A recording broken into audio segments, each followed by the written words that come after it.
ढिग बूढ़ा उतरा नहीं यही अंदेशा मोय, सलिल मोह की धार में कस नींदर आही कोय। साहिब कबीर यहाँ हमें थोड़ा सा सावधान करते हैं और बताते हैं कि मनुष्य ढिग बूढ़ा, ढिग का मतलब होता है पास में आके, करीब में आके, नज़दीक आ गया हो।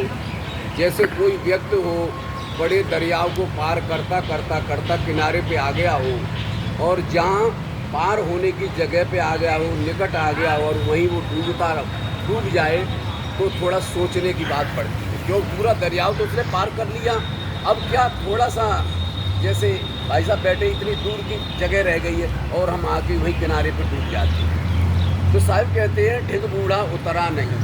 ढिग का मतलब है पास में, करीब में आके। अब यहाँ साहिब ये तो रूपक देके, नदी का रूपक देके हमें साहिब समझाते हैं, लेकिन दूसरा अध्यात्म उसका रूपक ये होता है कि ढिग कहिए कि हम जैसे जीव के अंडज, पिंडज, पुष्पंज, मनुष्य 4 खानियाँ हैं।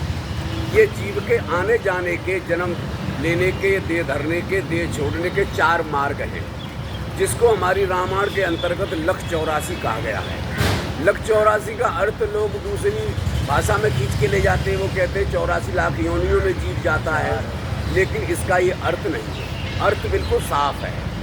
लख कहिए देखने को, चौकइये 4 और राशि कहिए ढेर। जीव के आने जाने के और जन्म लेने के और देह धरने के 4 ही मार्ग हैं। लख 84, लख का मतलब लख के देख लो, जीव 4 ही योनियों में आता जाता है। लेकिन हमारे कुछ ना समझी के कारण लोग अर्थ का अनर्थ करते रहते हैं। क्योंकि तुलसीदास महाराज हमारे जो थे वो आज वर्तमान में है नहीं, वो तो लिख के चले गए, लेकिन उनके श्रोता, उनके वक्ता प्रवक्ता जो उसका अर्थ करे या अनर्थ करे उनकी समझ, लेकिन उसमें साफ स्पष्ट अर्थ है लख 84। लख का अर्थ देखना, 4 माने 4, राशि माने ढेर। जीवों के आने जाने के 4 केंद्र हैं, 4 मार्ग हैं। वो मार्ग कौन से हैं? अंडज, पिंडज, पुष्पज और मनुष्य। तो जीव जो है 4 योनियों में आता जाता है। वैसे तो ये मनुष्य खानी जो है पिंडज खानी के अंतर्गत आती है, लेकिन हमारे पूर्व के महापुरुषों ने, जैसे गधा है, घोड़ा है, बैल है, गाय है, ये भी पिंडज खानी है, और मनुष्य भी पिंडज खानी है। लेकिन मनुष्य विशेष योग्य होने के नाते, मना शक्ति इसकी विशेष होने के नाते, बुद्धिजीवी होने के नाते, विशेष इसके अंदर मन और वाणी की बहुत बड़ी इसके अंदर शक्ति है। उस शक्ति के आधार से इसको मनुष्य को अलग खानियों में इसको विभाजित कर दिया। हमारे पूर्व के महापुरुषों ने अलग बांट दिया है, इसलिए मनुष्य खानी अलग खानी है। वैसे जो इसको पिंडज खानी से ही हम जोड़ सकते हैं। और पिंडज खानी कर दूँगा, जैसे गधा, घोड़ा, खच्चर जो शरीर धड़ के पैदा होते हैं उनको पिंडज खानी कहेंगे। अंडज खानी, अंडा से उत्पन्न होने वाले जितने पक्षी हैं जो अंडा से उत्पन्न होते हैं वो अंडज खानी। और ये खानी होती है जैसे पिंडज खानी, मनुष्य खानी और अंडज खानी। 3 खानियों का मैंने हवाला दिया आपको। चौथी खानी पुष्पज खानी जिसे हम कहते हैं, उसको अयोनिज खानी भी कहते हैं। हमारी पंथ में उसको अयोनिज खानी भी कहते हैं।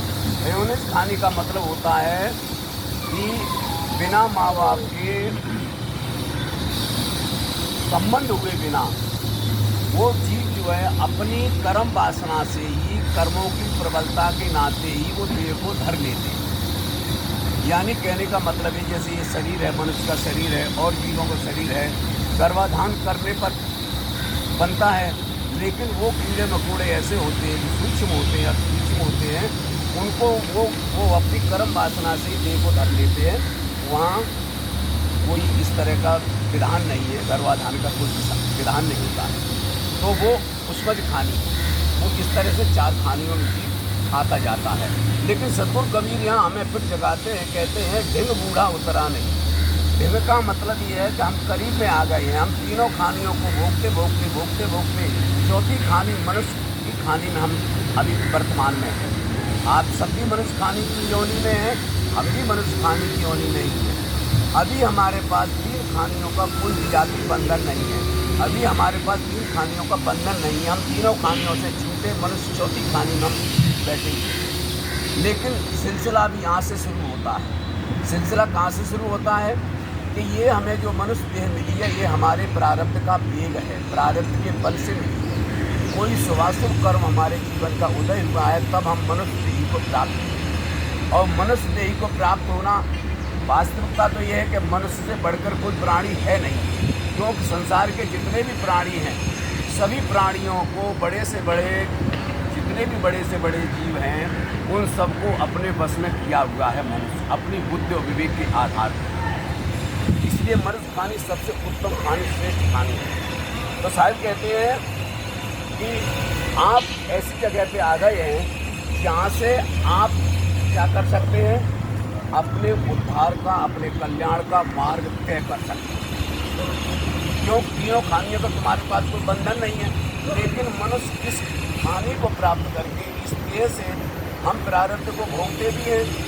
कीड़े मकोड़े पशु पक्षियों की जो खानी है वो भोग भूमिका है, वहाँ सिर्फ भोग भोगा जाता है। लेकिन मनुष्य खानी एक ऐसी खानी है जिसमें कर्म किए भी जा सकते हैं, क्रियामाण कर्म भी किए जा सकते हैं, और प्रारब्ध को भोगा भी जा सकता है। ये दो भूमिकाओं को अदा करती है मनुष्य खानी। कर्म भूमिका, हम नए क्रियामाण कर्म भी करते हैं और अपने पूर्व के प्रारब्ध को भोगते भी हैं। इसलिए हमें कर्म करते समय बड़ी सावधानी की जरूरत है। वैसे तो महापुरुष से बताते हैं कि ज्ञानी अज्ञानी में कोई ज़्यादा अंतर नहीं होता है। सतगुरु श्री रामराय साहिब हुए हैं, उन्होंने पंचग्रंथि लिखी है, उसमें कहा है, फेर पड़ा नहीं तत्व में नहीं इंद्रिय के मान, फेर पड़ा कुछ बूझ में सुनिर्वारो ना है। सतगुरु श्री रामराय साहिब कहते हैं कि ज्ञानी अज्ञानी में कोई ज़्यादा अंतर नहीं है। ज्ञानी की इंद्रियां और शरीर, खान पान, व्यवहार सभी समान होते हैं। श्वास लेना, पैदल चलना, जन्मना, मरना, ये सब समान ही होता है। लेकिन वो उसी अपने ही वाक्य में वो फर्क पैदा करते हैं। तो फेर है, किसमें फेर है? समझ और बूझ में फेर है। समझ बूझ में फेर होने के नाते वो कहते हैं फेर पड़ा नहीं तत्व में। हमारे आपके शरीरों में तत्वों में समानता हो सकती है, कोई बड़ी बात नहीं है, लेकिन वो कहते हैं फेर पड़ा है। किसमें फेर पड़ा है? समझ और बूझ में फेर है। हमारी आपकी समझ बूझ में फेर है, और समझ बूझ में फेर होने के नाते इस समाज में और संसार में एक ज्ञानी कहलाता है, एक अज्ञानी कहलाता है। एक की पूजा होती है, एक पूजा करता है। तो यही हमारे जीवन का फेर है, ठीक है नहीं? इसीलिए ज्ञानी कर्म करते समय उसके परिणाम को जानता है कि कर्म करने से, इस कर्म को करने से इसके परिणाम ये होते हैं। इसलिए उसका जीवन क्या हो जाता है, सद जाता है, समझ जाता है। वो अपनी मन वाणी इंद्रियों से अपने इंद्रियों को सुबस कर लेता है, थोड़ा साथ लेता है। इसलिए उसका जीवन जो सरल हो जाता है, सुलभ हो जाता है। तो पहले का यहाँ भाव ये है कि ज्ञानी अज्ञानी में कोई फेर नहीं है, फर्क सिर्फ इतना है, समझ बूझ में फेर होता है। तो हमारा जीवन समझते के प्रत होना चाहिए, समझ होनी चाहिए कि हम क्या करें क्या न करें। और सबसे बड़ी बात यही है, मैंने अभी थोड़ा कहा था कि ज्ञानी कर्म करने से पहले उसके परिणाम को जानता है, और अज्ञानी कर्म करने के बाद में पछताता है। हम कर्म करने में स्वतंत्र हैं, जीव जो है, मनुष्य जो है, कर्म करने में स्वतंत्र है, लेकिन फल भोगने में वो परतंत्र है, ठीक है नहीं? हम चाहे जो कुछ करें, हमारे सामने कोई खाद्य रखा हुआ है, हम खाएं ना खाएं ये हमारी स्वेच्छा है, लेकिन खाने के बाद उसका परिणाम जो होगा उसमें हम परतंत्र होंगे। जैसे सतगुरु श्री अभिलख साहिब जी कहा करते थे कि जैसे आपके सामने लहसुन रखा है और प्याज रखी है, और आम और अमरूद रखा है। अगर लहसुन प्याज खाओगे तो दुर्गंधी की डकार को रोक नहीं सकते हो, क्योंकि नियम है। और अगर आम अमरूद खाओगे तो उसकी सुगंधी को तुम रोक नहीं सकते। इसी तरह से हमारे जीवन के जो कर्म होते हैं, कर्मों की हमारे जीवन में बहुत ही महती आवश्यकता है, ठीक है नहीं? सतगुरु कबीर ने जीवन के समय, कर्म के समय में, चलो मैं बात कहूँ उसको, साहिब ने क्या है, ढिंग बूढ़ा उतरा नहीं यही अंदेशा मोह, सलिल मोह की धार में कस नीलर आई। हम तीनों खानियों को भोगते भोगते हम चौथी खानी मनुष्य को प्राप्त हुए। और मनुष्य खानी एक ऐसी खानी है, यहाँ से हम अपने जीवन का कल्याण तय कर सकते हैं। क्यों कर सकते हैं कि एक विद्वान हुआ, उसने कहा है बंधन जय प्रत्यक्ष नहीं, बंधन जय प्रत्यक्ष नहीं, मोक्ष ताय अदृश्य। बंधन जय प्रत्यक्ष है, मोक्ष ताय सदृश। हमें अगर अपने जीवन के बंधन नहीं दिखाई देते हैं तो हमें मोक्ष भी दिखाई नहीं दे सकता है। कुछ लोगों की मान्यता समाज में ये है कि मोक्ष मुक्ति जो होता है वो क्या है, एक कल्पना है, मोक्ष मुक्ति होता नहीं। लेकिन मोक्ष मुक्ति के बारे में जिन विद्वानों ने, जिन महापुरुषों ने मोक्ष मुक्ति के रहस्य को समझा है, जाना है, उन्होंने ये कहा है कि जैसे सूरज और चांद सच हैं, इसी तरह से मोक्ष और मुक्ति भी सत्य है, सच है। क्योंकि वो उस क्षेत्र में वो पारंगत हुए, उन्होंने समझा, जाना और बूझा, तब उन्होंने इस बात को दृढ़ता से कहा। तो मैं अपनी ज़्यादा बात न नरमी कह के कहता हूँ। शायद कहते हैं जिन बूढ़ा उतरा नहीं यही अंदेशा मोह। अंदेशा का मतलब होता है, यही मुझे अफसोस होता है, बड़ा अचंभा होता है कि मनुष्य तीनों खानियों को पार करते करते जन्म जन्मांतर से नाना प्रकार की योनियों को भोगते भोगते चौथी खानी मनुष्य खानी में आया है, और यहीं आके वो क्या कर रहा है, डूब रहा है। डूबने का मतलब ये, हमें अपने तन मन बदन का कोई होश आवाज़ नहीं है, अपने कर्मों की कोई फिक्र नहीं है कि हमें क्या करना चाहिए, क्या नहीं करना चाहिए, ठीक है नहीं। हम नित्य प्रति वही काम करते हैं, जो हमें करना नहीं चाहिए वही हम करते हैं, और जो नहीं करना चाहिए, जो करना चाहिए उसे हम करते नहीं हैं, और जो नहीं करना चाहिए उसे बिना करे रहते नहीं। ये हमारे जीवन का दुष्परिणाम है। तो साहिब हमें कहते हैं कि ये तुम्हारा जो मानव तन है ये मोक्ष मुक्ति का द्वार है, ठीक है नहीं। आप दरवाजे पर खड़े हैं, ठीक है नहीं, ठीक है नहीं। रामायण में भी कहा है पाए न जय परलोक समारा, ठीक है नहीं। तो ये मनुष्य तन जो पाके हमें जो प्राप्ति हुई है, ये इसीलिए है कि हम अपने जीवन को कल्याण को मार्ग तय करें। अब हमारे ये भाई साहब इस्लाम कोई बात नहीं, एक मैं दो बात और कहूँगा आपके लिए विशेष रूप से। पापा जी इस्लाम में भी कहीं जाने के लिए कह रहे हैं, इस्लाम में भी कई महापुरुष बहुत बड़े विद्वान हुए, उन्होंने भी अपनी बातें कही। उन्होंने कहा है जाहिदे गुमराह का मैं किस तरह हमराह हूँ, जाहिदे गुमराह का वहाँ बैठा दो कहीं कुर्सी पे उधर। वो कहे अल्लाह है, मैं कहूँ अल्लाह। ये इस्लाम कवि ने कहा है। दूसरी एक पंक्ति और कही उन्होंने, कहते हैं खुद से खुदा जुदा जाने अधूरा है, कहते हैं खुद से खुदा जुदा जाने अधूरा है, दिखला दे जो खुद ही में खुदा पीर उसे कहते हैं।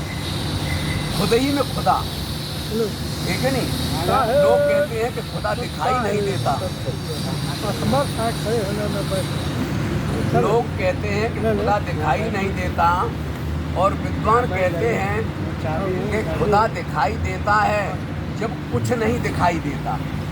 जब दुनियादारी को आप देखते रहेंगे तब तक आप खुद खुदा से, खुद की खुदाई से क्या रहेंगे, आप वंचित रहेंगे, ठीक है नहीं। सारी बातों को समेटते हुए, सारे अध्यासों को मिटाते हुए, जैसे हमारे अभी साहब ने कहा था कि जब तक हम बाहर देखते रहेंगे तब तक अंदर नहीं देख पाते हैं।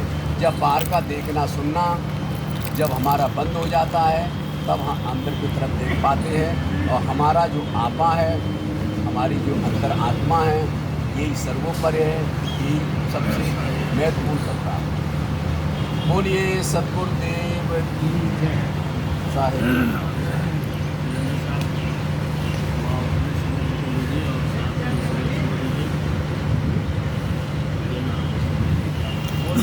कबीर साहिब की जय, संत समाज की जय, भक्त समाज की जय।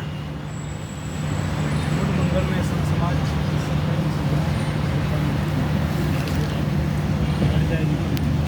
भाई एक भजन सुना देता हूँ मैं। हाँ सुना। सबसे पहली बात तो मैं हमारे मुक्त स्वरूप अपने जीवन को पूर्ण रूप से निर्वाण अवस्था में जीने वाले महान मनुष्य हमारे लाहौरी साहब जी को बहुत मैं श्रद्धासुमन समर्पित करता हूँ। और उनको आप सब लोगों ने सुन करके जो अपने जीवन को सही रास्ता दिया, इसलिए आप लोगों की बातें तो बहुत हैं, समय का बड़े प्रभाव है। लाहौरी साहब जी ने आप लोगों को समझाया है कि जीवन को समझिए, और इस जीवन को समझने के लिए हम लोगों को जो अनमोल अवसर आज जन्म को मिला है, ये इसी ज्ञान को, इसी समझ को प्राप्त करने के लिए मिला है, जिस बात को उन्होंने निर्देशित करके आप लोगों को समझा। उसी बातों को जानने के लिए हम लोगों को थोड़ा मन को निर्ग्रंथ और निर्मल करने के लिए आइए इस पद की ओर जोड़ें। और इस पद में ये सदगुरु श्री हंस साहिब जी के पद है। वैसे प्रक्षेप में कभी साहिब जी के नाम पे सुझाया जाता है, और इसमें भी कभी विचारधारा के संत ने बहुत निर्माणी संत ने और निर्मल भाव को लेकर के मनुष्य को जगाने की सारी बातें उन्होंने कहा। और जो भी संत होते हैं वो यही काम करते हैं। लेकिन दूसरी बात यह है कि जो सांप्रदायिक लोग होते हैं वो संप्रदाय को बढ़ावा देने के लिए अनेक मान्यताओं और रूढ़िवादिताओं को घुसाते चले जाते हैं। लेकिन संत का काम होता है वो रूढ़िवादी को हटाते हटाते उनके जीवन को विकसित कराते हैं। आइए इस पद को सुनिए। मन की, मैं इस पद को इसलिए गा रहा हूँ क्योंकि हम लोगों का जीवन है और हम लोग अपने जीवन को दुख में जीते हैं। उसका मूल रीज़न होता है, मूल कारण होता है हमारा मन।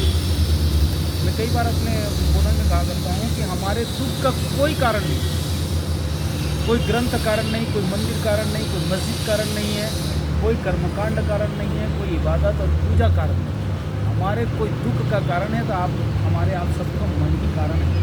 और मन से जब मान लिए रहते हैं किसी चीज़ को, फिर तो दुख का कोई, और मन से उसी दिन छोड़ दीजिए, मिनटों नहीं लगता। जिस क्षण मन से छोड़ा उसी क्षण आपको उसका ज्ञान होना चाहिए। मन की तरंग मार लो, बस हो गया भजन, आदत बुरी सुधार लो, आदत बुरी सुधार लो, बस हो गया भजन। मन की तरंग मार लो, बस हो गया भजन। अभी एक गजल गाए थे लाहौरी साहब जी, जब गाया करते हैं, फूल क्या है, फूल चुभने लगे, फूल चुभने लगे कांटों की तरह, हर खुशी में काटो मुझे काटो। गजब की बात है, फूल चुभने लगे हर खुशी में कांटों की तरह। फूल और कोई आदमी यदि फूल से किसी को मार दे तो कहता है आदमी भैया पत्थर से मार दिए होते, फूल से क्यों मार? फूल का वजन इतना भारी होता है। ऐसे ही जीवन में दुख का बहुत भारी वजन किसका होता है? अपने मन का। पत्नी एक बार गाली दे के, धोखा दे के चली जाती है तो 2 मिनट उसका दुख मित्र दोस्त यारों में बैठ उठाकर के खत्म हो जाता है। लेकिन अपने मन से यदि उसको मान्यता में मान लिया गया ना, फिर तो पत्नी 1000 साल तक तुमको पीछे नहीं छोड़ती, क्योंकि आपने मन से पकड़ लिया। इसलिए मन की तरंग मार लो, बस हो गया भजन, आदत बुरी सुधार लो, आदत बुरी सुधार लो, बस हो गया भजन। मन की तरंग मार लो, बस हो गया भजन। आए हो तुम कहाँ से और जाओगे कहाँ, और जाओगे कहाँ, आए हो तुम कहाँ से और जाओगे कहाँ, और जाओगे कहाँ, इतना तो दिल विचार लो, इतना तो दिल विचार लो, बस हो गया भजन। आदत बुरी सुधार लो, आदत बुरी सुधार लो, बस हो गया भजन। मन की तरंग मार लो, गया भजन। हमारा जीवन शुरू में कैसा रहा, किन योनियों से भटक के आया है, इसकी बहुत बड़ा विस्तार है। लेकिन अभी वर्तमान में मनुष्य का जो जन्म मिला है, इसी में वर्तमान में दुख है। हमने जितने श्रीमान कर्म किया है बचपनों से अब तक, और अभी भी आगे जितनी प्रारब्धिक योग हमारे उम्र की जिंदगी है, इसमें जो कर रहे हैं वो भी दुख का कारण बन रहा है, क्योंकि अभी समझ पैदा नहीं हुई है। तो जो हमारे योग चक्र चल रहा है वो भी दुख का ही कारण बनेगा। इसलिए उस योग को ख़त्म करने के लिए हमें समझ जगाना होगा। वो चीज़ सत्संग देती है। यदि समझ नहीं है तो जिस घर और परिवार में जिस पत्नी पुत्र के साथ रहते हैं वो वही क्रियामान कर्म तुम्हारा खराब होगा, तो आगे आने वाले जीवन में तुम्हारा खराब होगा। इससे तो आप जाएंगे नहीं, आगे ही बढ़ते जाएंगे। तो जो आपने आज किया है वो आगे दूर दूरना पड़ेगा। अभी दुख का काम करते हैं तो आगे भी दुख का काम मिलेगा, और अभी आप सुख का काम करते हैं तो इसका परिणाम क्या होगा? सुख ही मिलेगा। इसलिए हमारे पूरे शास्त्रों में और सारे मत पंथों ने, मजहबों वालों में भी यही कहा, भैया अच्छे कर्म आज कर लो। फर्स्ट पर्सन लाइफ का ये होना चाहिए, पहला पर्सन, कि आपके जीवन में सॉलिड वर्क होना चाहिए, अच्छा काम होना चाहिए। और आप क्या करते हैं? डिसलाइक वर्क करते हैं, यानी कोई मतलब का नहीं होता, ऐसे काम को आप करते रहते हैं, इसलिए आपका मन दुखी करता है। तो आगे क्या कहा? कोई तुम्हें बुरा कहे, ये होता है। पत्नी ने बुरा कहा, 2 शब्द बुरा कह दिए, और आप 10 शब्द को लेकर के पीछे चल गए। भाई ने बुरा कहा, उस शब्द को लेकर के चल देते हैं। पिता ने, और दुनिया के और भी लोग होते हैं, आपसे अलग जितने भी लोग होते हैं, थोड़ा देर के लिए बुरा बोला और आप उस बुरे को इतना लाभ के चलते हैं, बुराई तो वहीं ख़त्म हो गई। भगवान बुद्ध ने कहा था, भैया तुमने तो उसी समय मुझे गाली दे करके ख़त्म कर दिया था, लेकिन मैंने तो उसी समय ख़त्म कर दिया था, लेकिन तुम इस बुराई को लेकर के लाद के चल रहे हो, तो तुम्हारा दुख को मैं कैसे दूर कर सकता हूँ? इसलिए यदि तुम दुख से दूर होना चाहते हो तो आज जिस कामों को कर रहे हो, बुराई कर दी तो वहीं दफना दो और अच्छाई की तरफ आगे बढ़ जाओ, उसको लाद के मत चलो। और अच्छाई करते हो तो उसका भी संस्मरण को उतना ज़्यादा तुल मत लो। इसलिए कहते हैं ना, भलाई कर और पूरे में वो काम होना चाहिए। लेकिन अब हम लोग क्या करते हैं? बुराई कर और उसको दिमाग में भर, ये काम करते हैं, तो वो दुख का कारण।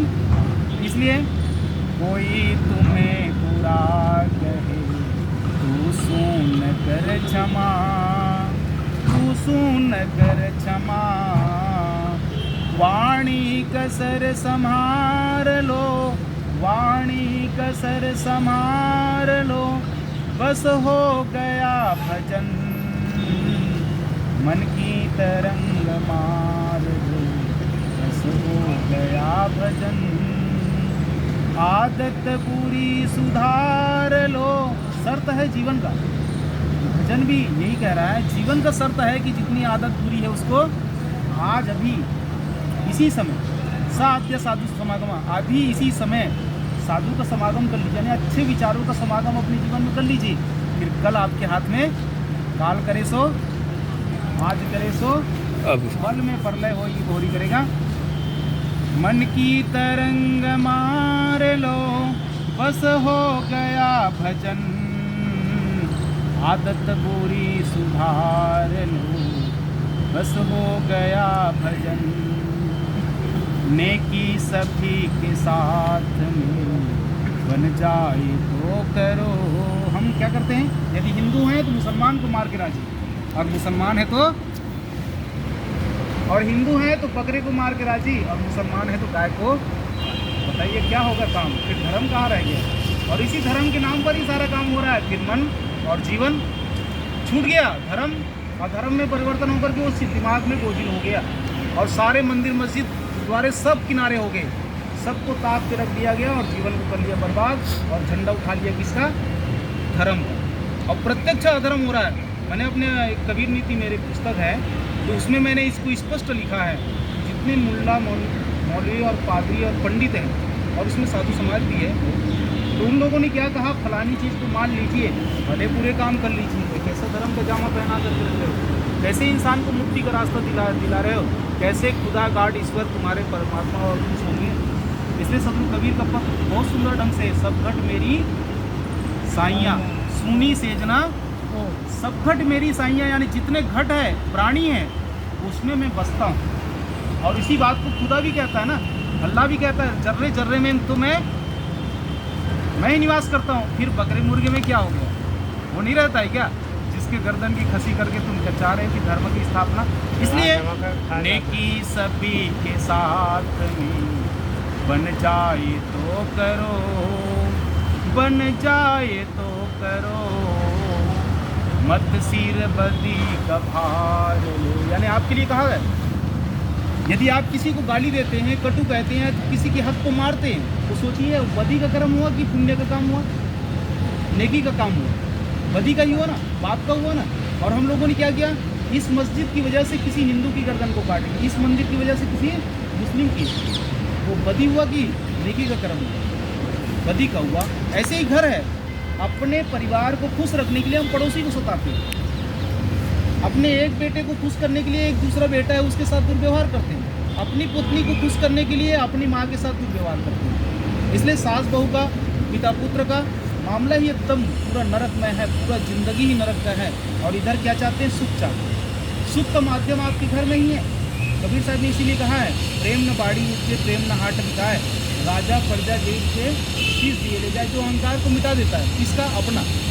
वो मंदिर में जाने की जरूरत नहीं, मस्जिद में जाने की जरूरत नहीं। मंदिर मस्जिद कहाँ होता है? तुम्हारे घर में और तुम्हारे अंदर ही है।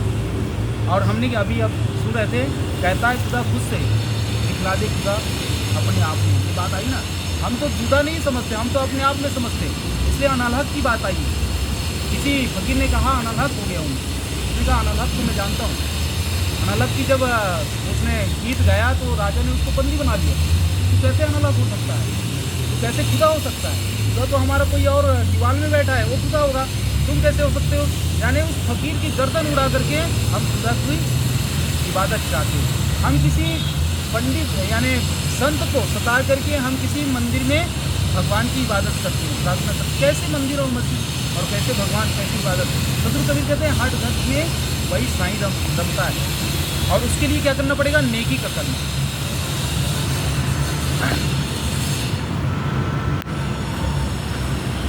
मन की तरंग मार लो, बस हो गया भजन, आदत बुरी सुधार लो, आदत बुरी सुधार लो, बस हो गया भजन।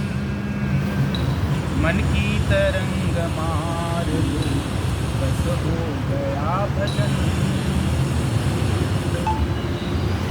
नेकी सभी के साथ में बन जाए तो करो, मत सिर बदी का भार लो, बस हो गया भजन। मन की तरंग मार लो, बस हो गया भजन। मत मत के वाणियों को मित्र साधु संग से, मित्र साधु संग से। इसको समझने लायक है, बस 1 मिनट में कर रहा हूँ एक बात। मत मत की वाणियों को, किसी ने कहा कि कुरान में खुदा बसा है, किसी ने कहा वेद में भगवान बसा है। आप हिंदू हैं इसलिए वेद को मानिए, किसी ने कहा आप मुसलमान हैं इसलिए कुरान को मानिए। सदगुरु कबीर कहते हैं कि ऐसा मत कीजिए, बातों को समझने का प्रयास कीजिए। इन पुराणों में, इन रामायणों में, इन वेदों में कुछ नहीं धरा है। धरा किसमें है? जब लग दिल पर दिल नहीं तब लग सब सुख। दिल से दिल को नहीं मिलाएंगे तब तक ना कुरान को पढ़ सकेंगे, ना ही रामायण को पढ़ सकेंगे, ना ही वेद को समझ सकेंगे, ना ही यज्ञ कर पाएंगे, ना हवन कर पाएंगे। कोई फायदा नहीं होगा।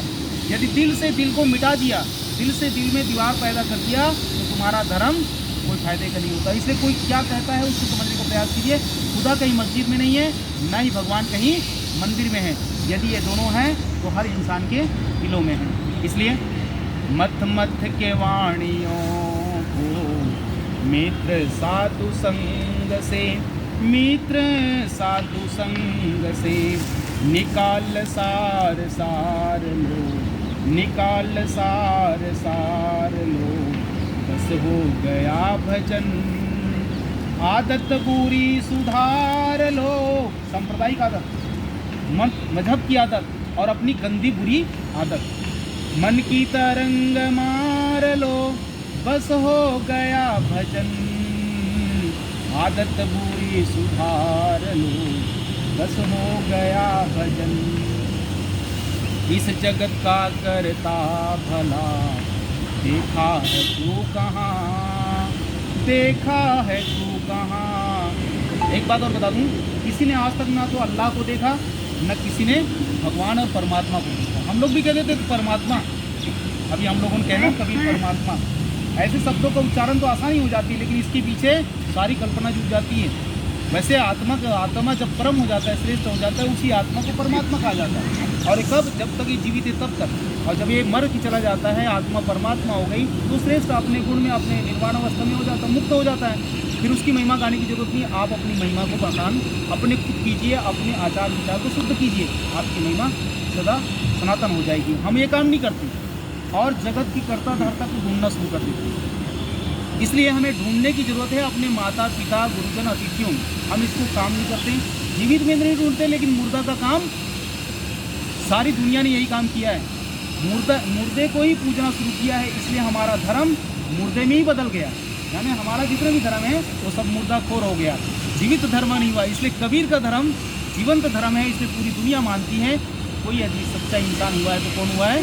सदगुरु कबीर हुआ है। इसलिए उनकी बातें सबकी जीवन में उतरती हैं, उनकी बातें मुर्दा की नहीं होती। इसलिए आयु सुनिए। इस जगत का करता भला देखा है तू कहाँ, देखा है तू कहाँ, इस कल्पना को मार दूँ, इस कल्पना को मार दूँ, बस हो गया भजन। आदत बुरी सुधार लो, आदत बुरी सुधार लो, बस हो गया भजन। मन की तरंग मार, बस हो गया भजन। अंतिम पंक्ति। सिद्धांत साफ साफ है सदगुरु कबीर का, सदगुरु कबीर का। सिद्धांत साफ साफ है सदगुरु कबीर का, सदगुरु कबीर का। निज हंस रूप सार लो। उन्होंने नहीं कहा कि राम को ढूंढने के लिए ऐसा करिए या खुदा को जपने के लिए इबादत कीजिए, तस्बीह माला फेरिए, या राम या भगवान परमात्मा को जानने के लिए आप माला फेरिए। कबीर साहब कहते हैं मन का फेर के मन का ढूंढो, अपने मन के अंदर ढूंढो। सिद्धांत आपको हंस बताया, आपके अंदर में हंसत्व गुण है। उस हंसत्व को पहचानो। कब मिलेगा? जब आप गाली देंगे तब, जब आप दारू पिएंगे तब, जब आप मांस खाएंगे तब। और हर मंदिर मस्जिद गुरुद्वारे और तिलक छाप वाले क्या कर रहे हैं? यही कर रहे हैं। इसलिए उसको हटाइए और अपने जीवन की बुरी आदतों को निकालिए। निज हंस रूप सार लो, निज हंस रूप सार लो, बस हो गया भजन। मन की तरंग मार दो, बस हो गया भजन। आदत बुरी सुधार लो, बस हो गया भजन। फूल चुभने लगे हर खुशी के मुझे काटे की तरह। लाहौरी साहब की गज़ल है। ये हमारे मन के कुमन, हमारा जीवन फूल रूप में मिला, और ये मन जब कुमन हो जाता है तो फूल कांटे की तरह चुभने लग जाता है। इन भावों को लेकर के आप सबको बहुत बहुत धन्यवाद देते हैं। राम जी को बहुत बहुत धन्यवाद, आपने मुझे पहली बार एक क्लब सिखाया, इसलिए बहुत बहुत धन्यवाद। लाहौरी साहब को बहुत बहुत श्रद्धासुमन समर्पित। और आप सबको साथ साथ 24 और 25 दिसंबर को जो ट्रेनिंग किया गया है, सदगुरु कबीर पानगर जाति स्थापना मंदिर चाऊ कला नजफगढ़ के पास है। उसमें 2 दिवसीय सत्संग का कार्यक्रम है। आप सभी साधारण आमंत्रित हैं, पधारिए। और उस दिन का कार्यक्रम है 12 से 4 बजे तक। आप सबका सादर स्वागत है, आप सबको आमंत्रण है। इन्हीं सुझाव के साथ आप सबको बहुत बहुत धन्यवाद मैं सदगुरु अभिलाष गौरी को, जगन्नाथ साहब जी को आमंत्रित करता हूँ कि अपने भी आशीष वचन हम लोग को दें और हम लोग को आशीष करें।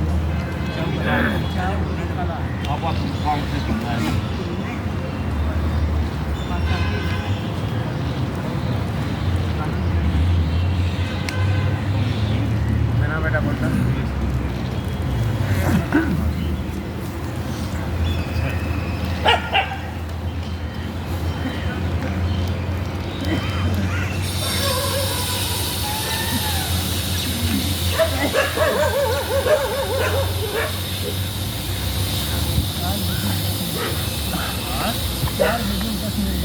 आपके लिए समय की सीमा नहीं है, बात की अपनी समय की सीमा नहीं आपके लिए रखी है।